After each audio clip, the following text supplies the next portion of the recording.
Entity paper 4 question number 24। Bharat में उच्च शिक्षा की क्या समस्याएं हैं? इन समस्याओं के समाधान हेतु उपयुक्त सुझाव दीजिए। तो पिछली क्लास में हमने सबसे पहले पूर्व प्राथमिक कक्षाओं की समस्याओं का देखा, उसके बाद प्राथमिक शिक्षा की समस्याएं, उनके समाधान पढ़े। उसके उपरांत हमने माध्यमिक शिक्षा की समस्याएं और उसके समाधान के बारे में पढ़ा। अब इसी सीरीज़ में हम आगे उच्च शिक्षा की क्या समस्याएं हैं भारत में और इसका समाधान क्या होने चाहिए, इस बारे में हम चर्चा करेंगे। उच्च शिक्षा की समस्याएं, क्या क्या समस्याएं हैं हायर एजुकेशन में? शिक्षा के विभिन्न स्तर हैं, इनमें से प्रत्येक स्तर के अपने उद्देश्य तथा लक्ष्य होते हैं। हुमायूं कबीर के शब्दों में अनेक बार यह कहा गया है कि विश्वविद्यालयों में जो शिक्षा दी जाती है वह व्यक्ति को व्यावहारिक शिक्षा प्रदान नहीं करती। विशेषतः यह कहा जाता है कि विश्वविद्यालयों से पढ़कर निकलने वाले विद्यार्थियों में शारीरिक श्रम तथा ग्रामीण जीवन के प्रति अरुचि हो जाती है। इस प्रकार विश्वविद्यालय एक ऐसा अभिकरण बन गया है जो गाँव के योग्य तथा होनहार युवकों को शहर में खींच लाते हैं। लेकिन इस प्रकार गाँव की हानि होती है, उनसे शहरों को लाभ होता है, ऐसी बात नहीं है। गांव के छोटे से समाज में नेता बनने के बजाय जो अत्यंत सहजता से बन सकते हैं, वो शहर की अज्ञात जनसंख्या एक हताश और कटु भावना से भरे सदस्य बन जाते हैं। तो विश्वविद्यालयों में जो शिक्षा दी जा रही है वह व्यक्ति को व्यवहारिक शिक्षा प्रदान नहीं कर रही है। और इसी वजह से क्या है कि यह कहा जा रहा है कि विश्वविद्यालयों से जो पढ़कर बच्चे निकलते हैं उनमें शारीरिक श्रम और ग्रामीण जीवन के प्रति क्या है, अरुचि पैदा हो जाती है। इस दृष्टि से शिक्षा के क्षेत्र में अनेक समस्याएं हैं जो निम्नलिखित है। क्या क्या समस्याएं हायर एजुकेशन में हम देखते हैं। पहला वही जो माध्यमिक शिक्षा में भी था, पूर्व प्राथमिक शिक्षा में भी था, दोषयुक्त पाठ्यक्रम की समस्या उच्च शिक्षा से संबंधित एक गंभीर समस्या है। अनेक विद्यालयों में परंपरागत पाठ्यक्रम दिखाई देते हैं, उनकी पाठ्य सामग्री से कुछ उद्देश्यों को संकेत नहीं मिल पाता और उच्च शिक्षा का पाठ्यक्रम भी छात्रों की रुचि, मनोवृत्ति और अभिरुचि के अनुरूप नहीं है। दूसरा है विस्तार की समस्या, वही सेम। उच्च शिक्षा के क्षेत्र में पंचवर्षीय योजनाओं या विकास क्रम के अंतर्गत अनेक कॉलेजों तथा विश्वविद्यालयों की स्थापना की गई है।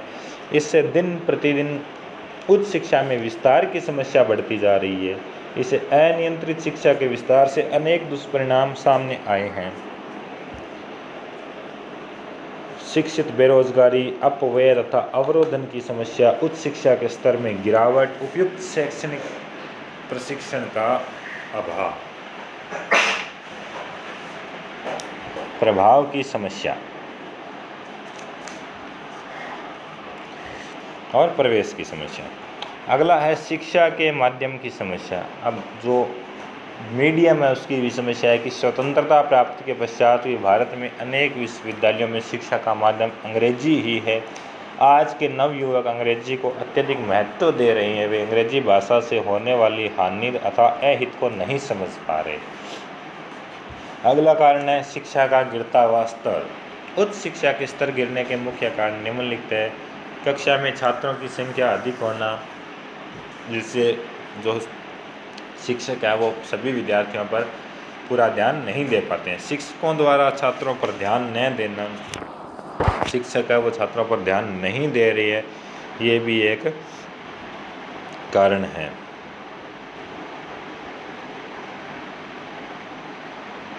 अगला है पुस्तकालयों में अध्ययन की समुचित व्यवस्था न होना। तो लाइब्रेरी में प्रॉपर जो है वो व्यवस्था का नहीं होना भी एक कारण है। शिक्षा का व्यवहारिक जीवन से संबंधित न होना। तो ये तो हम शुरू से ही पढ़ते आ रहे हैं कि शिक्षा जो है वो हमारे व्यवहारिक जीवन से संबंधित नहीं है।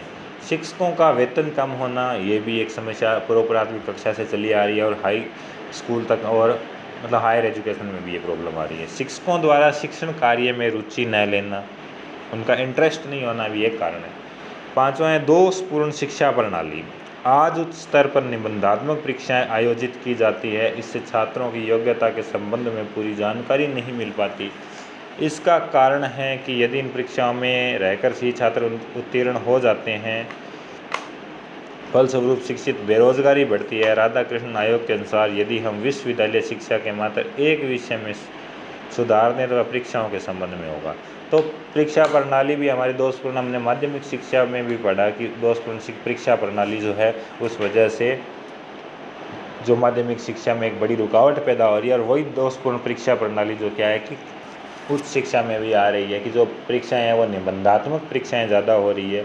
तो इसके बारे में राधाकृष्ण आयोग ने कहा है कि विश्वविद्यालय शिक्षा में एक ही विषय में सुधार कर दे तो वो बहुत बड़ा होगा, कि वह है परीक्षाओं के संबंध में। मार्गदर्शन तथा सम उपदेशन की समस्या। भारतवर्ष की उच्च शिक्षा में विद्यार्थियों का मार्गदर्शन तथा परामर्श की कोई व्यवस्था नहीं है। परामर्श तथा मार्गदर्शन के अभाव में अधिकतर विद्यार्थी ऐसे विषयों का चयन कर लेते हैं जिससे वे उचित ज्ञान प्राप्त नहीं कर पाते। उचित ज्ञान प्राप्त न कर पाने के कारण वे परीक्षा में असफल हो जाते हैं। फलस्वरूप उनमें निराशा की भावना घर कर जाती है। इस संबंध में धर्म युग में प्रकाशित एक लेख में लिखा है, हमारे देश में एक तो यह जानने की सुविधा बहुत कम है कि कौन बालक किस विषय का अध्ययन करने की क्षमता रखता है। इस प्रकार के परीक्षण हमारे देश में उच्च शिक्षा में नहीं है। दूसरा, अभिभावक इस तरह का परामर्श मानने को तैयार नहीं है। लड़के की सामर्थ्य को बिना समझे ही यह निश्चित कर लिया जाता है कि उसे क्या बनाएंगे।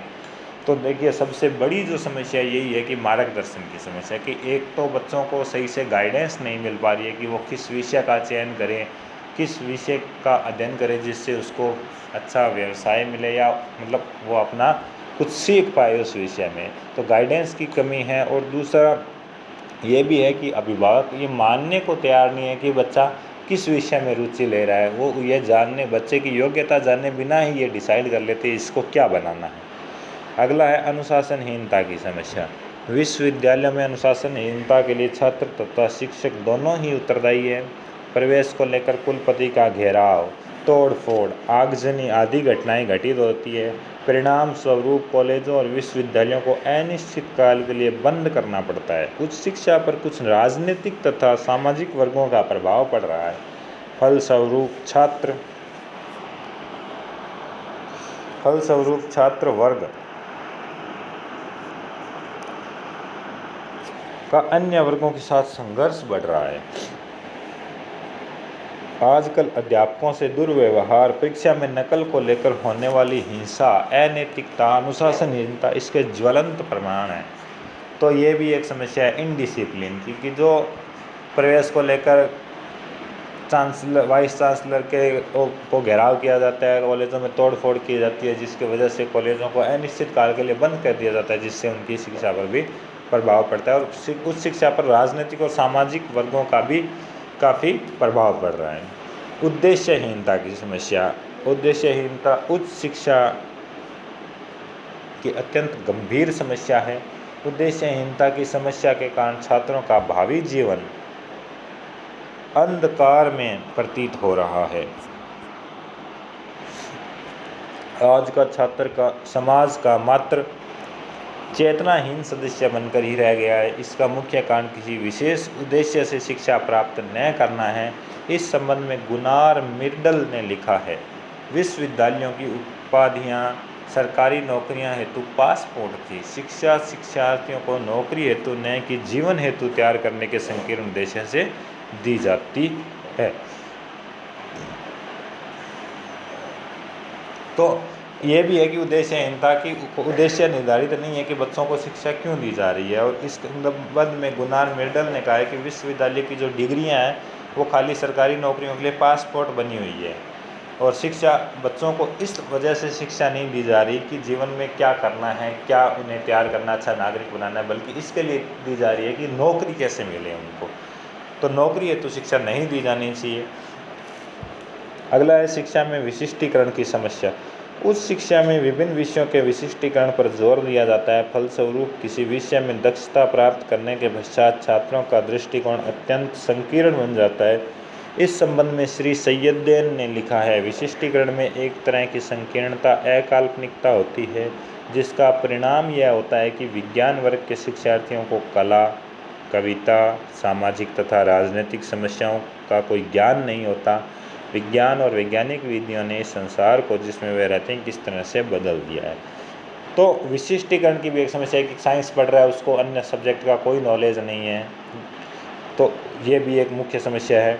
अनुसंधान की समस्या, प्रॉब्लम ऑफ रिसर्च। आज भारतवर्ष में अनेक ऐसे विश्वविद्यालय जिसमें अनुसंधान की गंभीर समस्या है। इसका मुख्य कारण यह है कि आज विश्वविद्यालयों में पुस्तकालयों, प्रयोगशालाओं और कार्यशालाओं का अभाव है। आज प्रत्येक छात्र एमए परीक्षा पास करने के उपरांत अनुसंधान कार्य करना चाहता है। इसी कारण अनुसंधान की समस्या दिन प्रतिदिन गंभीर होती जा रही है। तो ये भी है कि विश्वविद्यालयों में पुस्तकालय और प्रयोगशालाओं का अभाव है। इस विषय से अनुसंधान की प्रॉब्लम भी आ रही है, रिसर्च की जो प्रॉब्लम है। अगला है छात्र संघ तथा छात्र समितियों की समस्याएं। उच्च स्तर पर छात्र संघ की समस्या भी अत्यधिक गंभीर समस्या बनी हुई है। छात्र संघ प्रधानाचार्यों तथा प्रबंधकों के कार्य में अपना हस्तक्षेप करते हैं। वर्तमान युग में छात्र संघ विद्यालय शिक्षा के क्षेत्र में अभिशाप सिद्ध हुए हैं। इस संबंध में VKRV राय ने लिखा है, छात्र समितियों के प्रश्न पर वे अपने सहयोगियों के विचार एवं स्वयं के विचारों को अनुकूल बनाने हेतु विशेष रूप से चिंतित हैं। हमारे विश्वविद्यालय में इस प्रकार की समितियों की संख्या अधिक है, जिसमें अनेक रजिस्टर्ड भी नहीं होती। हम यह भी जानते हैं कि उनको अपना फंड कहाँ से प्राप्त होगा या वे इनका किस प्रकार से उपयोग करते हैं। हम यह कह सकते हैं कि कभी कभी हमें चिंता में डाल देने वाला विशाल विदेशी फंड भी उसको मिल जाता है। हमारा विचार यह है कि ऐसी समितियों की मौजूदगी के कारण ही छात्र राजनीतिज्ञों का निर्माण होता है। तो छात्र संघ और छात्र समितियां जो कॉलेजों में बनी हुई है, वो भी क्या है कि कॉलेज शिक्षा पर नकारात्मक प्रभाव डाल दिया है। उन्हें कई बार तो ऐसे विदेशी फंड मिल जाते हैं कि वो कॉलेजों में कोई कार्य होने ही नहीं देते। उच्च शिक्षा की समस्याओं का समाधान।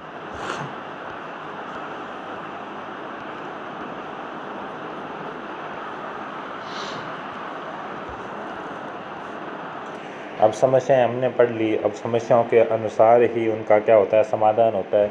तो पहला, दोषपूर्ण पाठ्यक्रम की समस्या के समाधान के लिए पाठ्यक्रम का चयन विद्यार्थियों की अभिरुचि के अनुसार किया जाए। उच्च शिक्षा के पाठ्यक्रम का निर्धारण व्यावहारिकता को दृष्टि में रखते हुए किया जाना चाहिए। पाठ्यक्रम लचीला तथा परिस्थितियों के अनुसार परिवर्तनशील होना चाहिए। इसके साथ ही प्राध्यापकों को मूल्यांकन की नई रीतियों से अवगत कराया जाए तथा केंद्रीय परीक्षा सुधार यूनिट की स्थापना की जाए। तो पहली समस्या हमारे दोषपूर्ण पाठ्यक्रम की पढ़ी थी, तो उसका कि हमें समाधान करना चाहिए। विद्यार्थियों को उनकी रुचि के अनुसार ही सब्जेक्ट दिया जाए, उसी के अनुसार ही उन्हें आगे पढ़ाया जाए, उनकी रुचि के अनुसार ही उनके पाठ्यक्रम का निर्धारण किया जाए। अगला है शिक्षा के माध्यम की समस्या के लिए समाधान के लिए अंग्रेजी को शिक्षा का माध्यम न बनाया जाए। इस समस्या के समाधान हेतु अनेक आयोगों ने समय समय पर अपने सुझाव प्रस्तुत किए हैं। जैसे कोठारी आयोग द्वारा क्षेत्रीय भाषाओं को उच्च शिक्षा का माध्यम बनाने का सुझाव प्रस्तुत किया गया। इसके अतिरिक्त राधाकृष्ण आयोग, भावात्मक एकता समिति तथा भारतीय सरकार ने क्षेत्रीय भाषा को शिक्षा के माध्यम में रूप में मान्यता प्रदान की, परंतु अनेक क्षेत्रीय भाषाएं ऐसी है जिन्हें शिक्षा का माध्यम नहीं बनाया जा सकता, क्योंकि उन क्षेत्रीय भाषाओं को शिक्षा का माध्यम बनाने में अनेक कठिनाइयां हैं। इसलिए आज यह अत्यंत आवश्यक हो गया है कि अधिकाधिक व्यक्तियों को संघीय भाषा हिंदी का ज्ञान प्रदान किया जाए तथा संपूर्ण देश में हिंदी को शिक्षा का माध्यम बनाया जाए। तो जो मीडियम की प्रॉब्लम है उसका भी समाधान करना चाहिए कि सिर्फ उच्च शिक्षा जो अंग्रेजी भाषा में ही न दी जाकर क्षेत्रीय भाषाओं में दी जानी चाहिए। और क्षेत्रीय भाषाएं, कुछ भाषाएं ऐसी हैं जिनमें शिक्षा उपलब्ध कराना बहुत ही मुश्किल काम है। तो मतलब हमारी जो भाषा है हिंदी भाषा को शिक्षा का माध्यम बनाया जाना चाहिए और उच्च शिक्षा है वो एक ही हिंदी माध्यम में ही सभी को प्रदान की जाए। इसके लिए कोठारी आयोग ने भी ये सिफारिश की है कि बच्चों को उनकी क्षेत्रीय भाषाओं में शिक्षा दी जानी चाहिए, जिससे क्या है कि बच्चे उसको अच्छे से समझ पाते हैं। शिक्षा के गिरते हुए स्तर की समस्या के समाधान के लिए निम्नलिखित सुझाव प्रस्तुत हैं। अब जो शिक्षा का स्तर गिरता जा रहा है उसके लिए क्या सुझाव है? अध्यापकों के वेतनमान बढ़ाए जाएं, उनसे एक सप्ताह में 18 घंटे से अधिक कार्य न कराया जाए। तो अध्यापकों का जो वेतन है वो बढ़ाया जाना चाहिए और उनका जो कार्य करने के घंटे हैं वो कम किए जाएं। एक सप्ताह में उनसे 18 घंटे से ज़्यादा कार्य नहीं करवाए जाए। अतिरिक्त कक्षाओं की व्यवस्था की जाए, पाठ्यक्रम को व्यावहारिक बनाया जाए, अध्यापकों के सेवा प्रतिबंधों में सुधार किया जाए, प्रयोगशाला तथा पुस्तकालय का सुसंगठन किया जाए। कोठारी कमीशन ने इस समस्या के समाधान के लिए निम्नलिखित सुझाव प्रस्तुत किए हैं। पहला, नए प्रवक्ताओं हेतु निश्चित पाठ्यक्रम बनाया जाए। जूनियर प्रवक्ताओं को व्यावसायिक शिक्षा प्रदान की जाए। चौथा समाधान है दोषपूर्ण शिक्षा प्रणाली की समस्या के समाधान के लिए प्रचलित परीक्षा पद्धति में निम्नलिखित सुधार किया जाए। तो जो परीक्षा प्रणाली है उसमें क्या समाधान सुधार हमें करना है वो देखते हैं।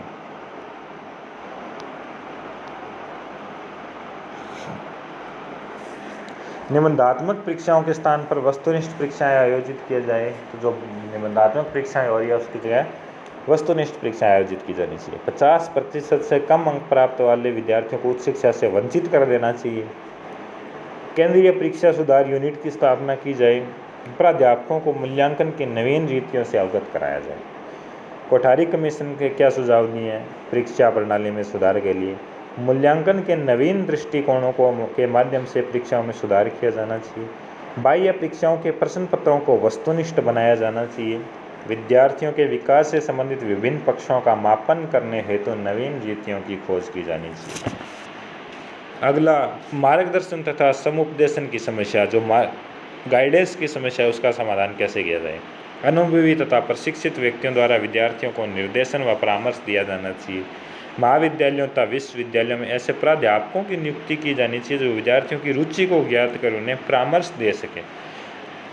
प्राध्यापकों को मनोविज्ञान का ज्ञान होना चाहिए।